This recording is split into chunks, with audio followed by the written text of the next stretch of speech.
ঝলমলে রোদে সবুজ পাতার আড়ালে মুখ তুলে হাসছে হলুদ সূর্যমুখী। একসময় যেসব জমি জুড়ে ছিল তামাকের চাষ, সেখানে এখন চোখ জুড়ানো সূর্যমুখীর সমারোহ। দৃশ্যটি শুধু নান্দনিকই নয়, বদলে যাওয়া কৃষিরও এক স্পষ্ট বার্তা। কুষ্টিয়ার মিরপুর উপজেলার খাড়ারা গ্রামের কৃষক সানোয়ার হোসেন। কিছুদিন আগেও তার জমিতে হতো তামাক চাষ, তবে এবার কৃষি অফিসের সহযোগিতায় 1 বিঘা জমিতে করেছেন সূর্যমুখী ফুলের আবাদ।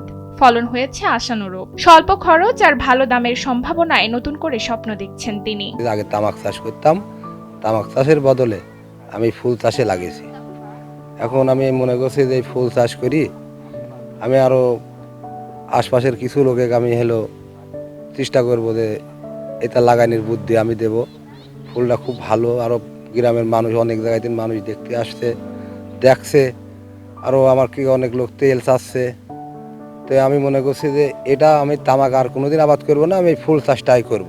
শুধু সানোয়ার নন, কৃষি বিভাগের সহায়তায় মিরপুর উপজেলায় অন্তত 70 জন কৃষক প্রথমবারের মতো তামাক ছেড়ে সূর্যমুখী চাষে ঝুঁকেছেন। তাদের ক্ষেত দেখে আশেপাশের কৃষকরাও আগ্রহী হয়ে উঠছেন। ধীরে ধীরে বদলে যাচ্ছে চাষের ধরন। এই সূর্যমুখী চাষ এবারই নতুন হয়েছে। আমি নিজেও লাগাইছি 1 বিঘা, আর সানোয়ার আমার ভাইস্তি, তাকেও আমি এই পরামর্শতে এখানে 1 বিঘা লাগানো হয়েছে। এটা রাস্তার কোলে, আমারটা একটু ভিতরে। তো আমাদের এই অঞ্চলে শুধু তামাক আর তামাক, কিন্তু সূর্যমুখী ফুল নাই। এই সূর্যমুখী ফুল দেখতে সুন্দর, খরচও কম তামাকের চাই। আমরা তামাক না লাগাইয়ে এই সূর্যমুখী ফুল লাগাইয়ে আমরা তেলটাও খাতে পারবো। বাইরে থেকে অনেক লোক পর্যটক আসতে দেখতে। আমাদের এইখানে যে সূর্যমুখী চাষ হচ্ছে, আগে তো এখানে অনেক পরিমাণ তামুক আবাদ হয়, আর তামুকের দিকে চাহিদা মানুষের বেশি হয়ে গেছে। সেই চাহিদা কমানোর জন্য কোম্পানি হচ্ছে সূর্যমুখীর বীজ দিয়েছে। আপনারা তাদের সাথে যোগাযোগ করেন, সূর্যমুখীর বীজ নেন, বিজলি দেশে আশঙ্কা সূর্যমুখীর বেশি বাড়াই দেন, জিন তামাক জিন কম কম কম চাষ হয়। আর এই সূর্যমুখী তো অনেক টাকা পয়সা হয়, বুঝেছেন। কৃষি বিভাগের কর্মকর্তারা বলছেন, তামাক চাষের ক্ষতিকর দিক বিবেচনায় কৃষকদের নিরুৎসাহিত করতে বিকল্প হিসেবে সূর্যমুখী চাষে দেওয়া হচ্ছে প্রশিক্ষণ ও প্রয়োজনীয় সহায়তা। এই ফসল থেকে তেল উৎপাদন সম্ভব হওয়ায় অর্থনৈতিকভাবেও লাভবান হওয়ার সুযোগ রয়েছে। এটা হচ্ছে কৃষি প্রযোজনার সূর্যমুখীর বীজ। এবছর মিরপুর উপজেলায় 60 জন কৃষক এই প্রযোজনার সহযোগিতা পেয়েছে এবং প্রায় 60 বিঘা জমিতে সূর্যমুখী হয়েছে।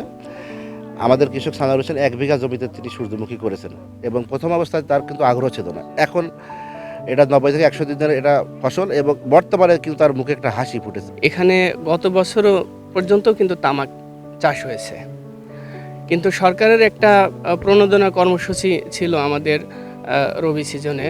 সেটি হচ্ছে হাইব্রিড এবং উপসিজা সূর্যমুখীর চাষ, সেই চাষ বৃদ্ধি করা। তো সেইটির আওতায় আমাদের মিরপুর উপজেলাতে মোট 70 বিঘা জমিতে চাষ করার জন্য সূর্যমুখীর বীজ এবং সার সরবরাহ করা হয়েছিল, বিনামূল্যে কৃষকদেরকে করা হয়েছিল। তো সেই কৃষকরা পরম যত্নে কিন্তু সূর্যমুখীর আবাদ করেছেন, আমরা দেখতে পাচ্ছি। কৃষি বিভাগের এই উদ্যোগে জেলায় সূর্যমুখী চাষে বাড়ছে আগ্রহ। তামাকের মতো ক্ষতিকর ফসল ছেড়ে কৃষকরা ঝুঁকছেন পরিবেশ বান্ধব চাষে। কুষ্টিয়া থেকে হারুনুর রশিদের পাঠানো তথ্যচিত্রে ডেস্ক রিপোর্ট, নুসরাত তালবিয়া।